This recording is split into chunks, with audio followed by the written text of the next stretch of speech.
ఈ స్వామివారి తిరునాళ్ళ సంవత్సరంలో ఒకే ఒక్క రోజు చేస్తారు, అది కూడా కనుమ రోజు అయితే చేస్తారు. తిరుమలనాథ స్వామివారి తిరునాళ్ళ చూడడానికి దేశంలో ఎక్కడున్నా వస్తారు. కొత్తగా ఏర్పాటు చేసిన మార్కాపురం జిల్లాలోని బేస్తవారిపేట మండలం కోనపల్లి గ్రామంలో అయితే ఉంటుంది స్వామివారి దేవస్థానం. స్వామివారి చరిత్ర ఏం చెప్తుందంటే, పూర్వం కొండపైకి గేదెల కాపరి గేదెలు తీసుకొని మేతకు మేపడానికి అయితే వెళ్తాడు.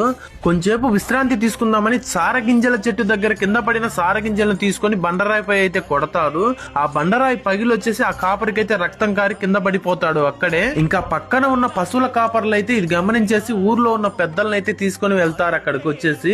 ఈ కింద పడిన కాపరి ఈ పగిలిన విగ్రహం గురించి, నేను మీ ఊరి దేవుణ్ణి శ్రీ లక్ష్మీ తిరుమలనాథ స్వామి, నన్ను మీ ఇలోవెల్పుకి అయితే కొలుచుకోండి అని చెప్తాడు. అప్పట్లో ఒక బ్రిటిష్ పర్సన్ కి అయితే తన ఉద్యోగం అయితే పోతుంది. దారిన వెళ్తూ స్వామివారి అయితే దర్శించుకొని, మళ్ళీ నా ఉద్యోగం నాకు వచ్చినట్లయితే నీకైతే గుడి కట్టిస్తానైతే మొక్కుకుంటాడు. అతని ఇంటికి వెళ్లే లోపు జాబ్ వచ్చినట్టయితే కబుర్ అయితే వస్తుంది. అనుకున్న విధంగా అయితే స్వామివారికి అయితే గుడి అయితే కట్టిస్తారు.